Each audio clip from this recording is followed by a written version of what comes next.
I hear you. Yep, I hear you. All right, put this in my pocket. Throwing this behind my back.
Hey folks, Roland Martin here. Today is Wednesday, June 12th, 2019. I am broadcasting live from Miami Beach for the 23rd Annual American Black Film Festival. Coming up on Roland Martin Unfiltered, we got a jam-packed show.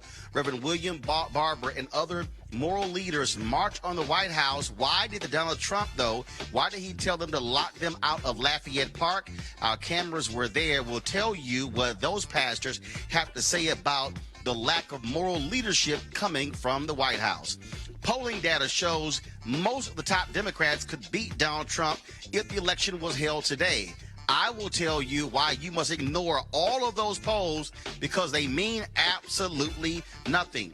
What's going on with black folks, elderly black folks, losing their homes as a result of reverse mortgages? We'll share those details. Also, a federal judge says St. Louis cannot hold inmates if they are unable to pay their bail. Also, a school aide resigns when she told some students they should be picking cotton.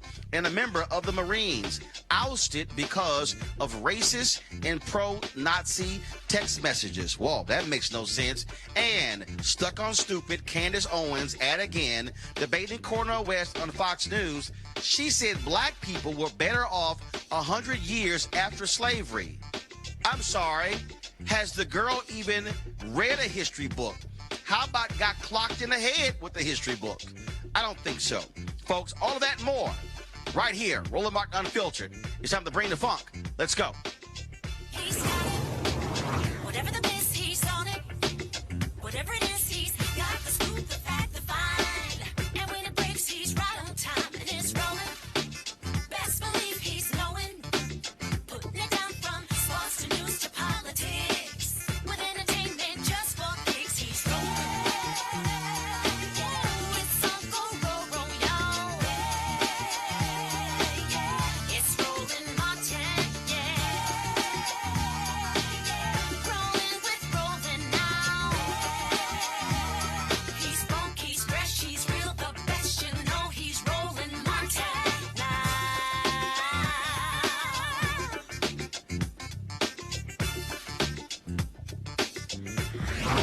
Martin. Hey, folks, we are here at the New World Center where the red carpet premiere of the movie Shaft will be taking place in more than an hour. We're going to be broadcasting live from the red carpet. But first, of course, we're going to have our show, Roland Martin Unfiltered.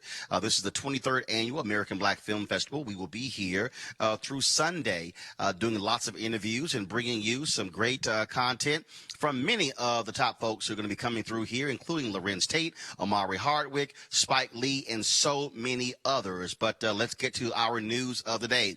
In the nation's capital today, Reverend William Barber, repairs of the breach, and a number of other moral leaders held a march from New York Presbyterian Church all the way to the White House to demand a moral leader actually step up in this country. They've been highly critical of the policies of Donald Trump.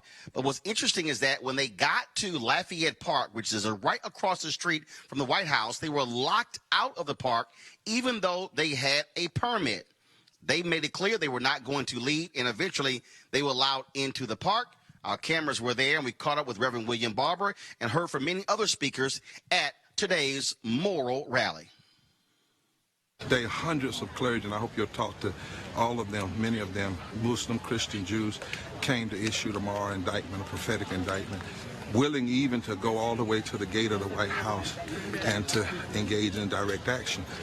What they did was, because of their fear of this kind of direct action, because of this fear of this kind of moral critique, they locked it off and made it a felony if you would cross one of the gates, which they have some rules they can do that. It's not our last time. We've done something very powerful here, that issues a call to all people of conscience, that this is not the time to be silent, quiet. This is not the time just to send tweets. We must engage in the public square. We must organize. We must register to vote. We must raise our moral voices. We must indict, give a moral indictment and a moral impeachment of the way in which all of these policies this president is pushing are hurting racist policies against voting, against immigrants, against our First Nation people, policies hurting the poor, hurting the workers, hurting the sick, hurting the environment, gross spending on the military that undermines our ability to engage in domestic policy, and worst of all, this false moral narrative of preachers who keep endorsing what he's doing as though it has something to do with our deepest religious values, our deepest constitutional values. We are here to say no more will that be allowed to operate without a critique. The clergy in this country, not left, not right, not conservative, not liberal, but based on our prophetic moral center, are rising up and standing up. Do you know that 400 years ago, in 1619, 20-odd Negroes were brought to Port Comfort off the coast of Hampton, Virginia. And now, this year, is the 400th year since we were brought here. And ever since that time, we have been becoming a nation of oppressors and the oppressed. Since Africans were landed here then, things have seemed to have gotten worse. From slavery to Reconstruction to post-Reconstruction to Jim Crow. Well, we are here because we are called to tell our fellow Americans God has heard the cries of oppressed people, and God is sending us to tell Pharaoh, let my people go. And even more amazing is that the Lord has promised they shall come out with great possessions. That means that God is saying, not only must you let them go, we must repair all the damage that has been done. Sir. And we, who are clergy, religious leaders, are determined not just to be here, but to go back home and not to rest, but to keep on saying, let my people go. Let my people go. One more time. Let my people go. Isaiah 10 reads, doom to you who legislate evil, that rob my destitute people of dignity, exploiting defenseless widows, taking advantage of homeless children. Micah 2 reads, woe to those who plan iniquity, to those who plot evil on their beds. At morning's light, he carries it out because it's in his power to do so. Covets real estate developments and seizes them, houses and takes them, defrauds people of their homes, robs them of their inheritance. So these passages from the prophet Micah and Isaiah are not some distant admonitions. At a time when there are 140 million poor people living in this country, when 43.5% of the U.S. population is in poverty or one storm, one healthcare crisis, one job loss, one natural disaster away from deep poverty. That's right. When 15 million cannot afford water. And the world is made of 2/3 water. When 4 million people who turned on their taps this morning had poison coming out. When 62 million workers make less than a living wage. And when our military spends 53 cents of every discretionary dollar, when our government spends it on the military and less than 15 cents on anti-poverty programs and health care and education combined, we must go down to the palace of the rulers who are making this a reality. All right, folks, let's go to our panel there in Washington, D.C. A. Scott Bolden, of course, he with the National Bar Association, attorney there in Washington, D.C., former chair of the National Bar Association Political Action Committee, Monique Presley, a legal analyst and also crisis manager, Dr. Julian Malveaux, economist and president emerita, Bennett College. What's real interesting here, Monique, is that when they showed up to Lafayette Park, they were locked out. They were told something about some dignitaries. Pretty much Donald Trump made it clear he didn't want them in the park. A few months ago, the AME Church, they held a rally out in Lafayette Park outside of the White House. And it's interesting to listen to white conservative evangelicals who proclaim this man to be oh so Christian, oh so great, yet he won't even meet with these moral leaders, a cross-section, Christians, Muslim, Jews, folks of all different faiths, but he won't sit down with them, but he will only sit down and talk to the white conservative evangelicals. And I'm sure what happened today is someone in the DMV came to their senses, because there are still 2 cases open on the books right now, one of which I used to be lead counsel for, and I'm pretty strongly convinced that they figured out today was not the day that they wanted to arrest 100+ people who had permits and were supposed to be in the park. So they fixed it, because the city is still right now paying for such arrests that have been false before, places like Pershing Park, places like Freedom Park. So we're real good at listening to the feds and then running in and trying to do something, but this was a Trump mess. So I'm glad that at least the District of Columbia did not participate in that mess today and start locking folks up, because that just would have ended badly for everyone. Yeah, you know, Scott Bolden, when you look at the issues they're raising, first of all, they did have all the necessary permits, and for a while there, they made it clear. They said, "Look, we're not leaving." So they said, "We're going to have our speeches right here on the sidewalk." And then somebody came to their senses and said, "Yeah, go ahead, open the park." But this is indicative of a president who only cares about white conservative evangelicals. He only cares about the right. And I would dare say, Scott, where was Paula White? Why didn't she say, Mr. President, if you actually care about people, why don't you meet with these moral leaders? Where's Robert Jeffers, and where's that so-called Reverend Franklin Graham, who a week ago had 250 ministers praying for Donald Trump? Why would he meet with these religious leaders? This is what happens when you are partisan and not prophetic, when you are fronting when it comes to your faith, and that's the fundamental problem with this man who occupies the White House. Well, he certainly meets with reverends who are racist. They ought to start their own organization. But the reality, it gets worse than this, Roland.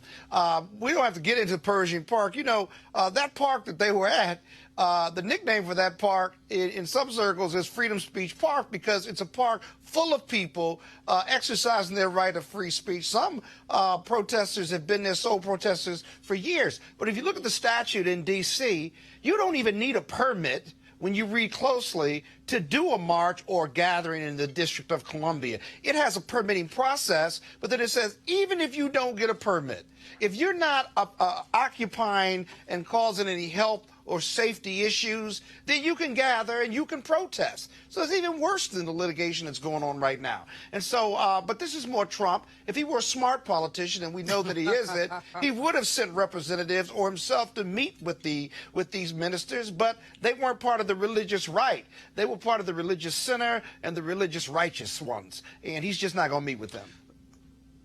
Julian Malveaux, what we are seeing again is a morally deficient administration. And the fact that they are afraid, and I will use that word again, they are afraid to meet with moral leaders who don't support their nonsense. The only thing the religious right cares about are 2 main things. They want to get rid of Roe v. Wade. They want to get rid of same-sex marriage. To listen to so-called religious leaders defend this man when it comes to children on the border. Yeah. To listen to them defend this man when it comes to wanting to get rid of the Affordable Care Act. To listen to these individuals to defend his crass and nasty and hateful language it shows how no one of conscience should be following any of those fake religious leaders. These are the people who are representing the tradition of Reverend Dr. Martin Luther King Jr. and the Southern Christian Leadership Conference, and the folks like a theologian, German theologian, Dietrich Bonhoeffer, and so many others, because they understand what it means to care for the poor, to care for the least of these. Roland, this is a collision between moral deficiency and moral righteousness. Moral deficiency sits in the place where enslaved people built. Moral righteousness is Reverend William Barber, who has consistently, despite all odds, raised issues about not only poverty, but also about health care, about climate change, all of these things. And he's done this, put his body on the line.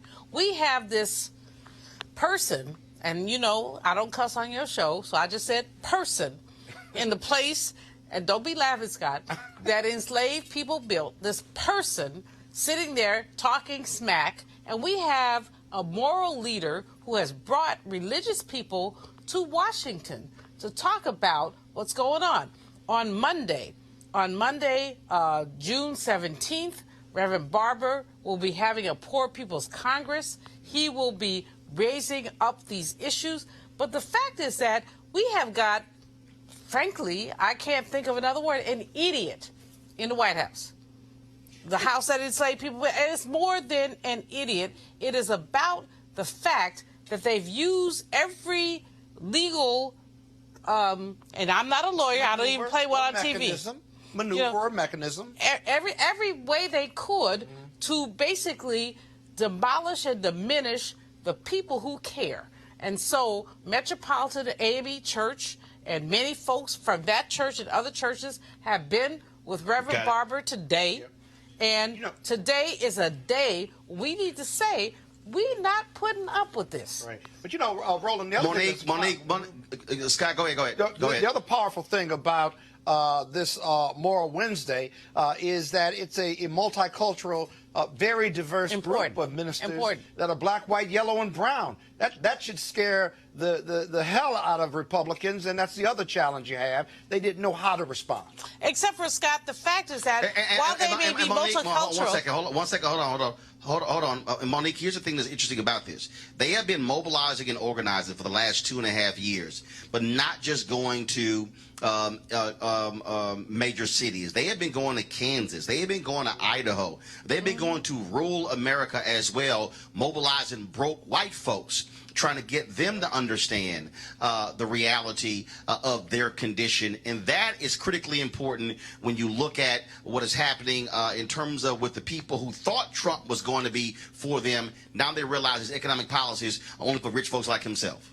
Yes, and that to me is the place where maybe I have a slight disagreement. I agree with Scott and with Dr. J that there is the moral righteousness, and then there's what I would call depravity. We talked about that word before the show. This is one place where it definitely fits. But in that White House, it's either you're for Trump or you're not, is all it really is. It's not really whether you're poor, whether you're rich, or whether you are of one particular color or another. They will kiss up to anybody's butt who is willing to support him. And that doesn't even really mean his policies, because his policies can change from day to day. So I think where our tactics are concerned, we have to kind of have a Trojan horse of our own that can go in there the way that some others who have utilized celebrity and utilized money as mechanisms to get things that they wanted. Because it's not that the Trump administration was scared today. Maybe the religious heretics were, and the non-evangelicals who call themselves evangelicals, but the Trump administration just does not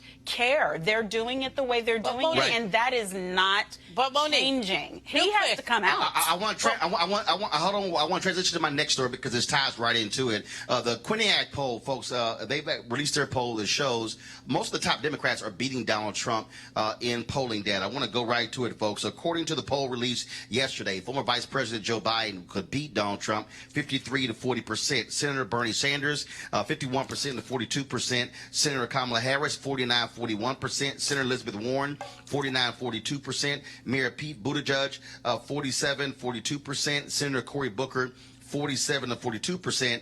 Now, of course, Donald Trump says all the polls are fake, and he says the places where they did polls, he's winning in all those particular places. But here's the thing, Scott. This is the most important thing here. To anybody watching, the hell with what I just said. Ignore the Quinnipiac poll. Ignore any of these. It doesn't matter because a national poll is irrelevant. Hillary Clinton beat Donald Trump by 3 million votes. National polls are irrelevant. The election for president in America, they are 50-state. That's a 50-state election. It's a question of what happens in the critical states. He's underwater right now in Wisconsin, in Pennsylvania, in those Ohio, the places where he won before, which is why he is trying to expand the map. He's trying to go out west. He's trying to win New Mexico. He's trying to win Nevada. But folks, if you want Donald Trump out, ignore every poll between today and Election Day 2020 because it doesn't matter. It's all a matter of who turns out and votes. Scott. And it only matters who gets more electoral votes or not. He's not going to win those Rust Belt states this year, in 2020. We know that. Michigan, he's underwater in Michigan, and he's underwater in Wisconsin as well as Pennsylvania. But I love your message, Roland, because two things. There are individuals in this country, especially independents, who are more likely than not to vote for Donald Trump, but never tell a pollster that. That's the first thing. You got to be careful. Right. And secondly, our people of color, our communities of color, those who are the most disaffected, cannot get comfortable with polling and say, well, Trump's going to lose anyway. We can take nothing for granted. It's all hands on deck. And you know what? It's neck and neck as far as I'm concerned. And our people in our communities have got to feel that way through 2020. You know, Roland. Julian Malvo, I participated. I'm not gonna name the polls, but I literally. So when I love when black people say I ain't never been polled, but the reality is I answer my phone even if I don't recognize the number. That's part of the reason why a lot of folks don't get polled. So I've actually participated in about 4 polls in the past 6 months. And suffice to say, I ain't saying nothing good about Donald Trump. But the point there is that when you look at 2016, when you look at Andrew Gillum's race in 2018, there were people who actually thought Tuesday morning, Gillum's got this. The polls show that's the case, but the reality is this here. In the upper part of Florida, older white voters, they turned out to the tune anywhere from 65 to 70% of all eligible voters in those counties. In Miami-Dade, in Broward, they were below 60%. Yes. They were in the mid-50s. The point is this here. Forget the polls. You better show up. And so that should be with the drumbeat of every single person who wants to beat Donald Trump. Pay no attention to all these fights on Twitter, people with Nate Silver and others. They mean nothing.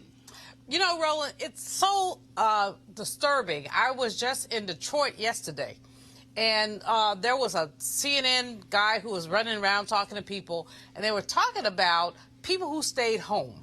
So why do you stay home when you know this stuff is out there? Sister said, well, you know, I didn't want to vote for Hillary. Well, hell, Hillary was not coming to your house. You didn't have to like Hillary.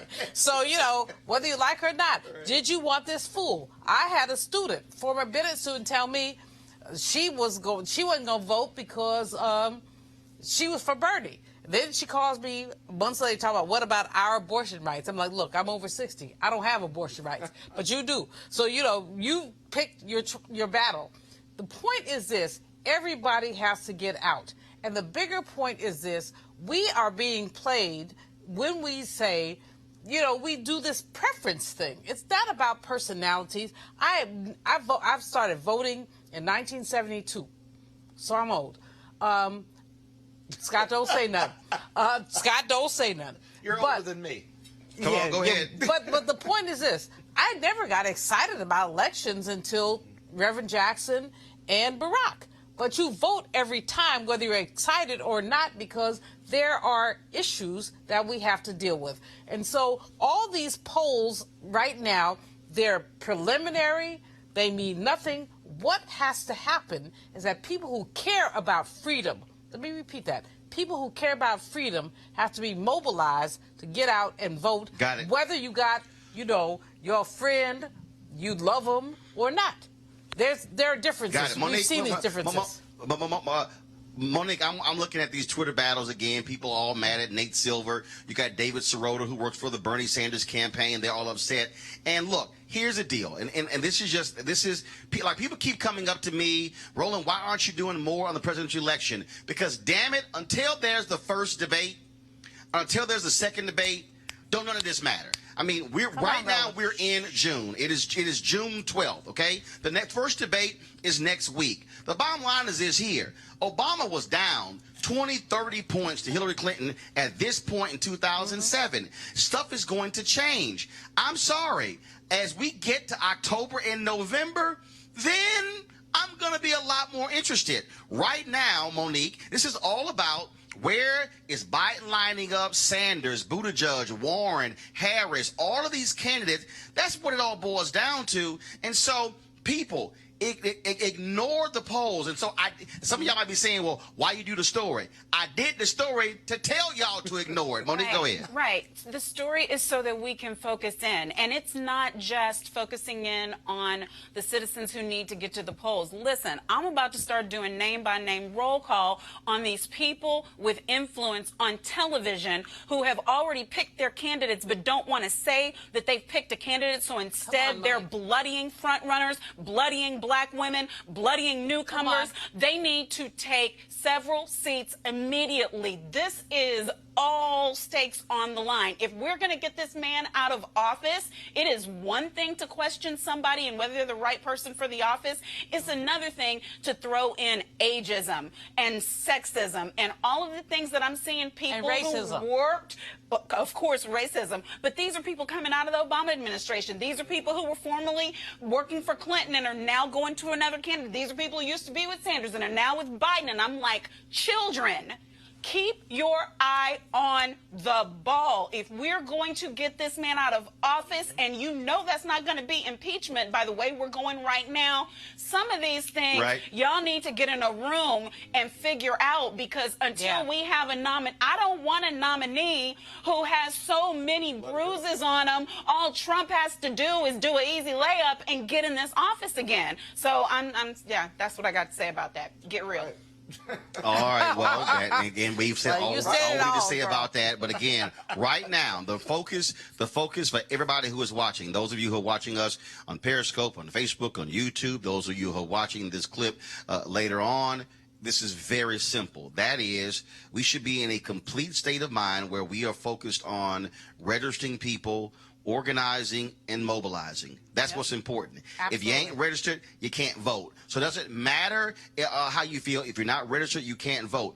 You should not be waiting for a single candidate to show up to your city. You should not be waiting for a single candidate to give you a special hug or kiss in order for you to vote. What you should be voting on are what are your issues. Do you give a damn about education? Do you care about a Department of Justice that will hold police departments and police officers accountable? Do you care about a Department of Justice that the previous one said we're not going to be utilizing private prisons? This one says we are. Do you care about the environment? Do you care about the air you breathe and the water that you drink? Those are the decisions that you should be making. And I need absolutely what Julian said. I need people to stop being so childish, like, well, no one excites me. Let me tell you something right now. Okay, you might walk into the club and nobody excites you, but at 2 o'clock in the morning, you're gonna try to take somebody home. Let me go ahead and just say that. I figure I need to go ahead and get real. Just go ahead and just go there with some of y'all. If we really want to be honest, you know, some of y'all go to y'all conventions, and on Wednesday you all cute, got an attitude, but on Saturday night, you know, you leaving on Sunday, you make some different choices. All I'm saying is we should be no, Julian, enough of trying to sit here and dance around stuff. You gotta say, Joe Madison says, put it where the goats can get it. There's some folks out there right now who are goats, and I put it right there where they can get it. That's where we have to be, thinking about our issues and of course aligning ourselves accordingly when it comes to our issues. And so that's what I want us to be focused on. And black men, same thing. Don't get all caught up and that silly stuff. Well, I ain't voting for a woman because you know what? It's some men who've acted a fool who ain't done jack, like the one sitting in the White House right now. So y'all need to get over all that gender nonsense and saying who you're not going to vote for. Because for me, the first person who I worked for was a woman, my grandmother. Most of the people who I work for, who have been editors and publishers, have been women. I ain't got no problem working with a woman or a man. It don't even matter. So get the hell over that as quickly as you can. So, just letting y'all know. So we're going to keep hitting that point. No, I got to move to the next story, Scott. So I got to keep hitting that point. You always got something important to say, but it ain't important. I would hope that you would emphasize and reemphasize that a non-vote or no vote, because you ain't attracted to any other candidates, is a vote for Trump. De facto, it's a vote for Trump. Scott, I said I'm not done. I got a whole lot of time to emphasize that between now and the first election. So you didn't have to actually get that in right now. I said I was done. All right, let me go on to the next story, y'all. Let me go on to the next story. I was trying to get in the last word. You damn cappers. All right, y'all. A recent USA Today investigation focused on how seniors who take out reverse mortgages for retirement security are now losing their homes. This is one woman's story. Check this out. Well, we moved in this house. It was 5 children. And we moved in the house in 1964. I got married while I was here. I had my children while I was here. My husband passed in 2016. And now, since he passed, they taking the house from me. Because when my husband signed the reverse mortgage, I was underage. He's 3 years older than I am. So now they want to take the house from me because my name wasn't on the deed. I tried to prove that was my husband. I'm his wife. A reverse mortgage, folks, is a financial agreement in which a homeowner relinquishes equity in their home in exchange for regular payments, usually to supplement retirement income. Now, the USA Today found that reverse mortgages and foreclosures are 6 times more often in predominantly black neighborhoods than in neighborhoods that are 80% white. Monique, I'm gonna go to you first. This is this is a huge issue because here we dealt with the home foreclosure crisis, where African Americans were getting these subprime loans even when they qualify for prime loans. Now you have these older African Americans, and you're seeing them hit with these commercials. And if y'all think I'm lying, watch the Judge shows. Hear me quickly. Trust me, my dad watch all them shows. If you watch certain shows where they have a high, older, elderly demographic, you're going to see all these commercials. And there's tons of commercials, Monique, about reverse mortgage, supplement your income. And people don't quite understand exactly what all this entails. No, they don't understand, and the banks are the only ones who are making it out of all of these things. It really, in my opinion, is elder abuse. I can't quite think of a case. Scott would have to help me on how we could actually fashion a complaint about it, but they are bringing information, like you said, in those critical times when they know that the numbers of people who are watching who are 65 and up are high, and then when the calls come in of interest about it, they have an obligation to explain the terms, but the terms are not being explained. And it's the same thing as so many other circumstances where a person who does not have information, we perish for lack of knowledge, will get a huge book or pages and pages of information, does not read the fine print, and it's all fine print, and they're being taken advantage of. And you got to think about how many people of color, this is the only home that they may have ever owned in their family. They're probably first-time home buyers who are still in their original home and are now out of it. And so it doesn't just hurt this generation, but it destroys legacy for the next generation. We took a huge hit 12 years ago, and now we're recycling the same type of harm. Scott, they need protection. The reality is these elderly folks need protection. Losing their homes, having to move in with family members, that is a burden on those family members. But what it also means is that when they lose those homes, that's also losing black wealth. Yeah, Yes. no doubt about it. I can tell you one legislative solution, Monique, is that every institution or bank that does these reverse mortgages, that you have an ombudsman, you have an advocate for the person on the other side, paid for by the bank, so that the elderly can fully appreciate and understand what they're getting into. I mean, both of us are trained lawyers, and I got to tell you, when you refinance your house, let alone buy a home, if you like really read through every item, every page of that loan, other than the fact of what my interest is, what's my monthly payment, what's my burn rate, and how long is my mortgage. And so it's a real problem. I can tell you, Roland, my father's 85. He's a retired judge, and I got to tell you, he gets calls relentlessly in the morning and afternoons where he answers the phone, and because he's a retired judge, he asks pointed questions, but they're all pushing reverse mortgages on him, and it's relentless. And he understands what the problems are, and he's never going to do it. But I think about the woman in your video, right? It was probably one of the saddest videos I've ever seen. In her case, her name wasn't on the reverse mortgage. The husband died, and then they took the home, and there's no recourse for her. And so that ombudsman concept, an advocate for the person who's going to be signing those papers, they ought to have a legal obligation to lay out for those individuals, make sure they understand it, and sign off on the documents that they have fully advised them of it in real average person language, if you will. And that's one solution I think would be good. Julian, this is also why there's a Consumer Financial Protection Bureau. And the reality is, under Donald Trump, it has been severely weakened. It has been severely weakened. It has been positioned to where the payday lenders and the banks can do whatever they want. They do not want to protect consumers, and that, to me, is also a travesty. Roland, this is called predatory capitalism on steroids. You see elders being barraged by this notion of you can do better. As Scott talked about his retired judge dad, as Monique has talked about others, we see this. But here's the deal. Number one, the way that this has been packaged as this is a good deal for you.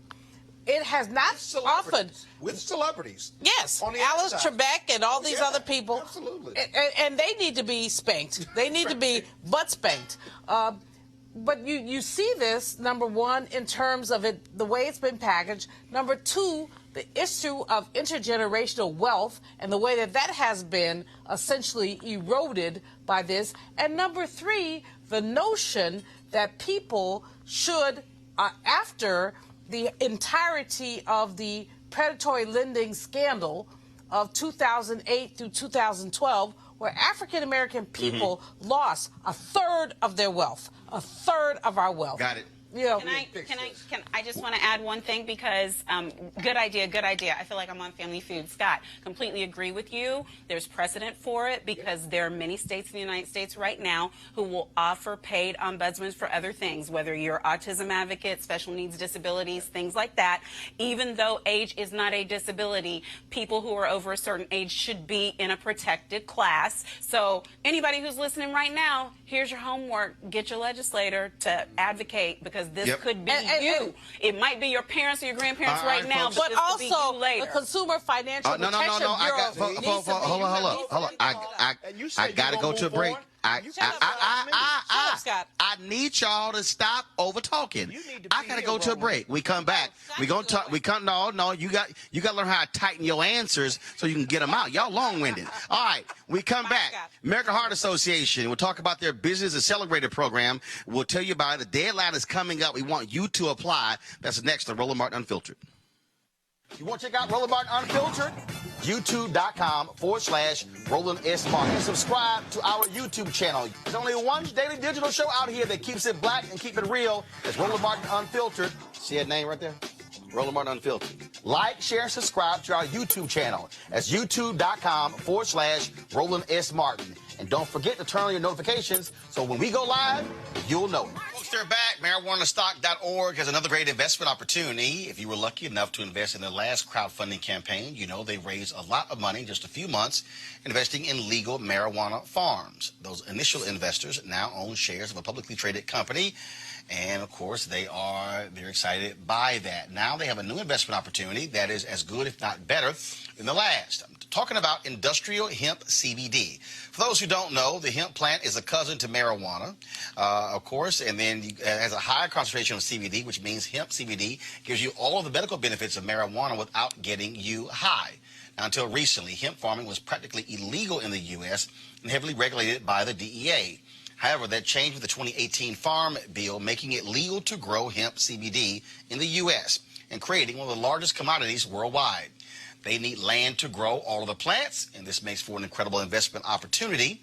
And that's where our good friends at 420 Real Estate come in. Their business model is simple. They buy land that supports hemp CBD grow operations and lease it to licensed, high-paying tenants. That's right, they are hemp CBD landlords, and you can get in on the action. You can invest in this crowdfunding campaign for as little as $200 up to $10,000. All right, folks, all you got to do is go to marijuanastock.org. That's marijuanastock.org if you want to get in the game. And if you do so, do it now.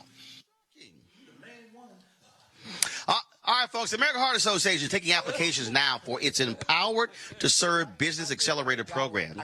The idea is to connect people who are committed to social projects that improve health outcomes, particularly in underserved communities. Joining me now to talk about that is John Dozier, Chief Diversity and Inclusion Officer at the University of South Carolina, and one of the grants, Dr. Francois Marvell of Corey Health. John, how you doing? Doing really well, Roland. How about you? Doing great. So first of all, walk folks through why should folks be applying for this Empowered to Serve Business Accelerator program? Well, let me tell you, we all know that there are social determinants of health, that there are factors about health in our community that go beyond just the availability of physicians in our community. As such, we are better informed about what those issues are than anyone else. And we need to be more active in being a part of the solution. And so this is giving people an opportunity to think about what ideas they have that are going to help to promote awareness, help to promote better, more healthy communities. And I couldn't be more proud than the fact that the American Heart Association is invested in doing this important work and convening these business folks. Dr. Marvell, of course, we were in North Carolina in April with the American Heart Association. That was a competition for HBCUs, but this program is actually open to anybody. Anybody can apply for this, correct? That's correct. We're really excited to really engage with innovators who want to change the way that their health is being taken care of in the community and to reach out to urban health individuals in particularly so we can really level the playing field and bring better health equity through the American Heart Association's really huge vision to change and reduce cardiovascular risk and stroke risk. John, how much is the grant? How long, first of all, and how can somebody apply? So people can apply by going to the American Heart Association website. This is the Mid-Atlantic affiliate, and the grants vary in the amount, but it's all focused on making sure that we're providing funding so that entrepreneurs, that people that are engaged in their community, again, can do projects and promote health and wellness within their communities.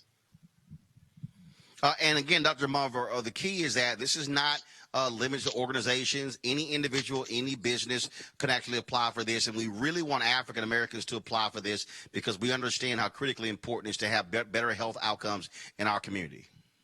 100%. We really, Roland, want to be focusing on bringing in as much diversity, promote African Americans to be incredibly involved in this. And you can be having your own idea. You can be an entrepreneur. You can have your own business. But the key is you need a passion to really improve health equity and improve the health care of the community that you're a part of. And again, the application deadline is June 28th. And the presentation is actually going to be, is it October? Am I correct, John? Yes, in October.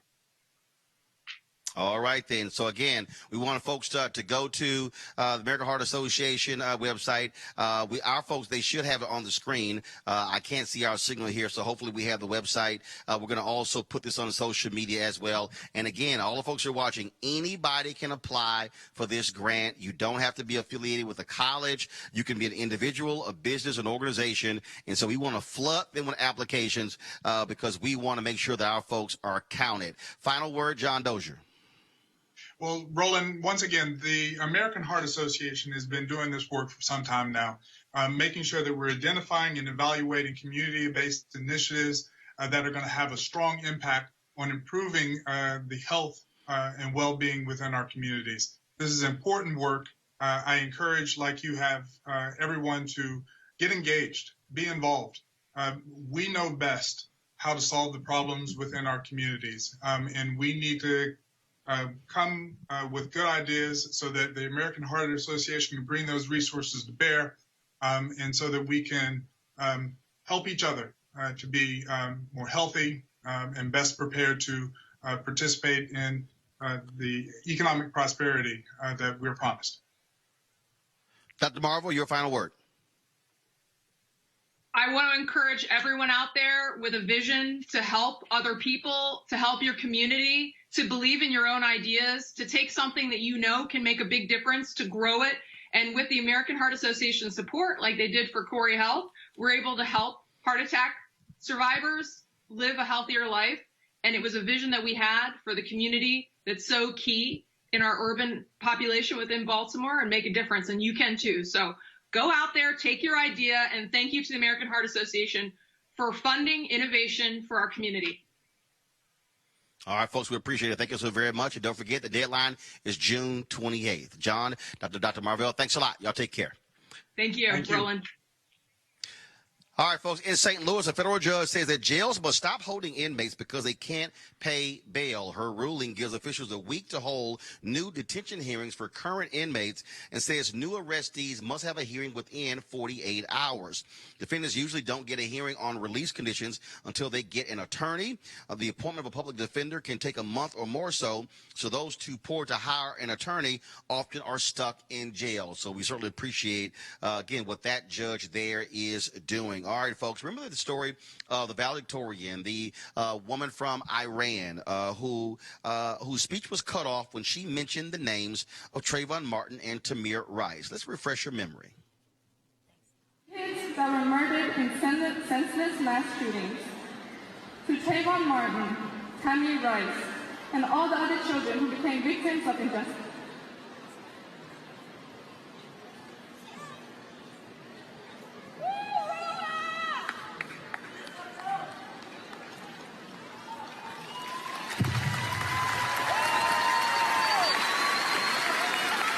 Sorry for the mic inconvenience, but that's our valedictorian again for Roha. Well, guess what? Dallas Independent School District is apologizing to Ruhan Hagar, claiming the move was not intended to censor her freedom of speech. But she says in a tweet that she met with the principal a week prior to the speech and was told that mentioning the names of Tamir Rice as well as Trayvon Martin would, quote, incite anger towards white people. The school district says it is apologizing on his behalf. We reached out again to Principal Asmaram, who is of Eritrean descent. We reached out when the first story broke, and we have yet to get a response from him. Monique, this is real simple. I mean, again, this guy, oh my God, we don't want to hurt the sensibilities of white people. And literally, the mere mention of their names all of a sudden is going to incite white people. Give me a damn break, Monique. Exactly. But you know what? She's about to be a tea sipper, Roland. What do you think about that? Was a horrible choice of a university, but that's how it goes. Scott Bolden, Scott was a real trip. There's a teacher, Scott, there's a teacher there who's been emailing me saying how I'm wrong. And I'm going, well, if I'm so wrong, why the hell are they apologizing? The reality is the principal is so stupid. By him sitting here cutting her off, her story has now gone viral and has gone all across the world because of his action. Had he let it ride, Right. Nobody would have known.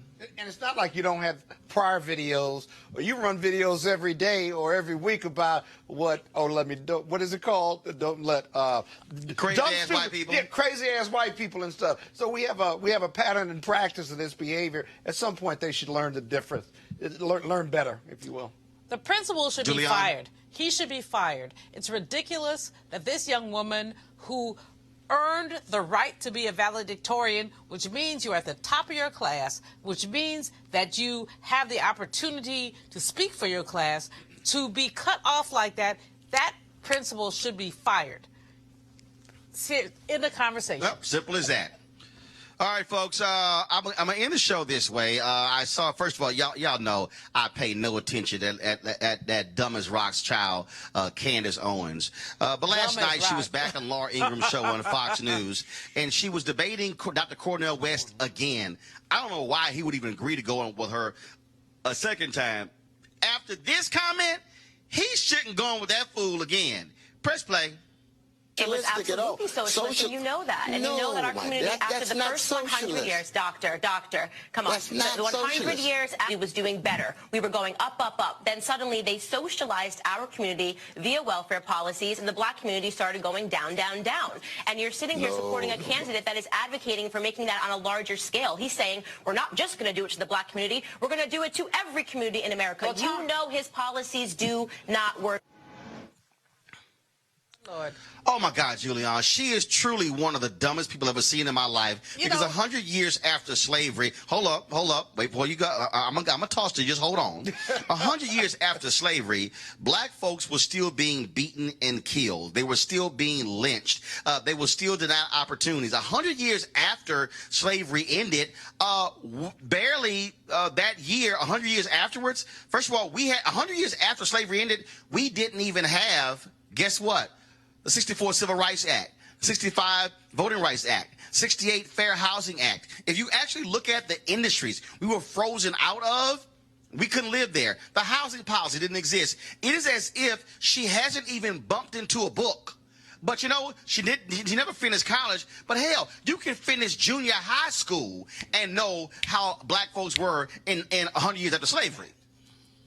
You know, Roland, the thing about it is, not has she not even read a book, the book did not hit her upside the head. Does she not know about the history of terrorism against our people? From Ida B. Wells writing about lynching to Wilmington, 1898, where a black man who had the temerity to publish an article disparaging white women because a white woman said, we will lynch every Negro. Lynch every Negro to protect our sanctity. And the brother responded, he was run out of Wilmington to Tulsa. Who is this child? Who is her mama and daddy? That's all I want to know. And can somebody take her into a small room and do something with her? Scott Bolden, here's the deal. What's interesting. This is the game, and this is also why Fox News don't call brothers like me. But here's the deal. What they do by having a black woman like her say this, you have the white folks who watch Fox News going, she's so right. Oh my gosh, she's so smart. She's so articulate. And I know Dr. West is really trying hard not to just blow her out of the water. But at some point, he got to say, girl, you stuck on stupid. Yeah, you know, I've been in those debates with Laura Ingram, and what happens, if I may, is that Laura talks the pro-right conservative talks, and it's hard to break in. You saw the good doctor trying to break in, and they just talked over him and around him. And so unless you get your points in right away, they may never come back to you. And then she, as the host, allows the Republican to dominate the conversation. So it comes off like that person is winning the debate, but it's really not a debate. It's just a very one-sided conversation. And sometimes they actually turn your mic off. And Monique, sometimes they turn your mic off. And Monique, what you have here, again, it is by design in order to keep playing this game, when if anybody understands the reality that the war on poverty, LBJ launched it in West Virginia. He didn't launch it in the Mississippi Delta. When I love it when people like Candace talk about all these policies. More white people were impacted by those anti-poverty programs than black people. And that's still the case today. Right, but Roland, same as the advice that you gave me the first time I was going to be on Tucker and the conversations that we've had for my appearances on Laura, I think the onus on people of color and conscience who end up on Fox News or similar networks is when you have the opportunity to speak, you use it in order to provide facts, truth, information. You do not use it to attempt to engage, whether it's with the host or whether it's with the numbskull of a person who is next to the host, because you have a real opportunity to speak to about 7.5 million people, and you have to use it at that point to say, sis, are you confused about Reconstruction? Here's what really happened. Right. You know, and here's what was going on 100 years after slavery, and here's why it's important for whatever this candidate is, and that is what I believe in using those opportunities for, because people, you know, who do what Sister Candace does, just don't call her no sister. A waste of time. But she is my everybody sister. Brown Somebody ain't down, Monique. Somebody on Twitter talked about how ugly she was. Guys, I don't agree with that. One second. Monique, guys, 1 second. Monique, you're absolutely right. People say don't go on. No, you do go on. Yeah. What you say is, I'm not going to waste time with that nonsense. Here are the facts. Yeah. And in fact, what you do is before you even go on and say, I've already prepared a sheet for y'all. So go to if I was Dr. West, I would say go to CornellWest.com. I've already listed all these items for y'all to read if you want more additional research. And I would say, Candace, by the way, you're more than welcome to download it as well, because clearly I don't know what you've been reading. 100. But that's the nonsense that you're seeing there. And it makes no sense whatsoever. And again, she ain't read Jack. Matter of fact, she's about as close to being right historically as Dinesh D'Souza, and we know he always wrong. All right, folks, I got to go. Literally, we got to go because we got to go set up. I want to thank Scott, Julian, Monique as well. The red carpet is about to start for the movie Shaft here at the American Black Film Festival, the 23rd annual American Black Film Festival. We're going to be on the carpet. So when we finish, we're going to finish this live stream. Expect us to come right back up with that as well. So we're looking forward to talk to the stars of the movie, as well as other folks who are here, including director Tim Story, of course, Layla, she's here as well. So y'all, we got jam-packed time. This is why we do Roland Martin Unfiltered, for us to be able to bring content that you're not seeing other places. Mainstream media, they were not going to cover Rev Barber's march today. They're not going to be covering what we talk about here, and not just entertainment, but some of the documentaries that folks are doing here as well. And so that's what we got. I'm going to be doing a Q&A tomorrow with Reggie Hutland, of course, who the leader behind the documentary, The Black Godfather, on Clarence Avant, is airing on Netflix as we speak. This is why we matter. So please join our Bring the Funk fan club. Every dollar you give, you join Bring the Funk fan club, you become a member of our fan club. Every dollar you give goes to support this show. We want 1,000 new members in the month of June. I certainly hope you join. You can contribute by going to Cash App, PayPal, Square as well. You can join with a monthly. You can also do a one-time payment. Does not matter. But every dollar you give, we certainly appreciate. All right, folks, I got to go. I'll see you guys in a minute here from Miami. Holla!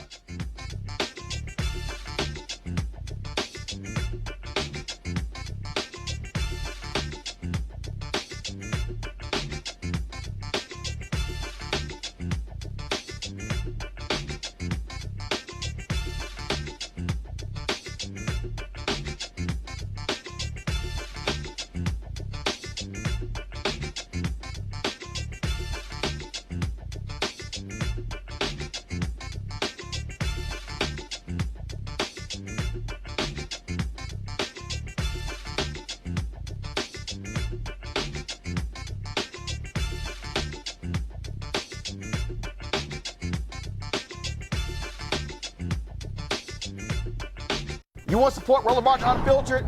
Be sure to join our Bring the Funk fan club. Every dollar that you give to us supports our daily digital show. There's only one daily digital show out here that keeps it black and keep it real as Roland Martin Unfiltered. Support the Roland Martin Unfiltered daily digital show by going to RolandMartinUnfiltered.com. Our goal is to get 20,000 of our fans contributing $50 each for the whole year. You can make this possible.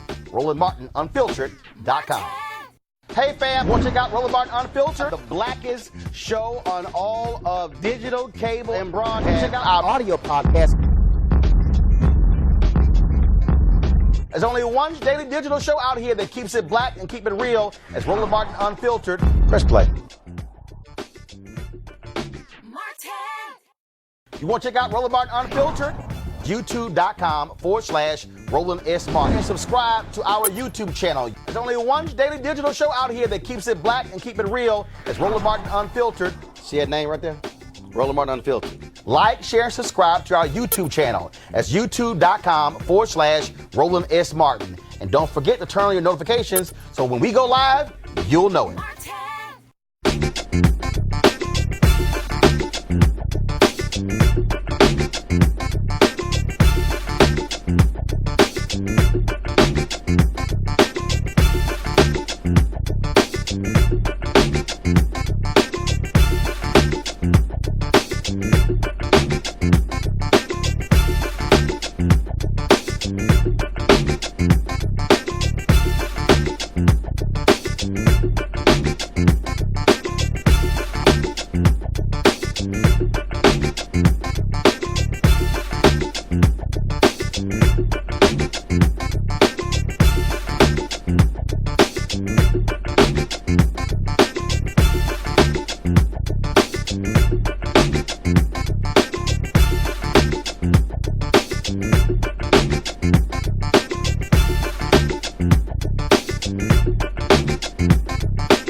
Yep, I hear you.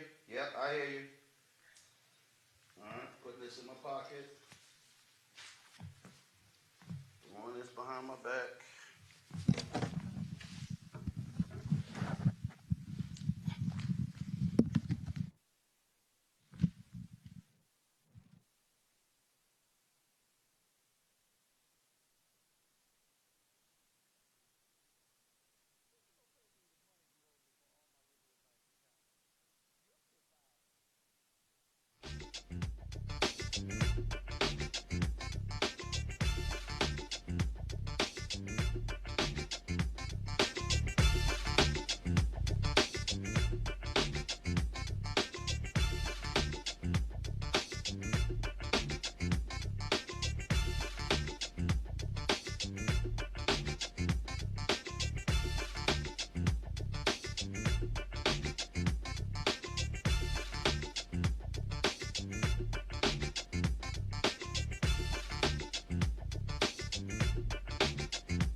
Check out Roland Martin Unfiltered, the blackest show on all of digital, cable, and broadcast. Check out our audio podcast. There's only one daily digital show out here that keeps it black and keep it real. It's Roland Martin Unfiltered. Press play. You want to support Roland Martin Unfiltered? Be sure to join our Bring the Funk fan club. Every dollar that you give to us supports our daily digital show. There's only one daily digital show out here that keeps it black and keep it real. It's Roland Martin Unfiltered. Support the Roland Martin Unfiltered daily digital show by going to RolandMartinUnfiltered.com. Our goal is to get 20,000 of our fans contributing $50 each for the whole year. You can make this possible. RolandMartinUnfiltered.com.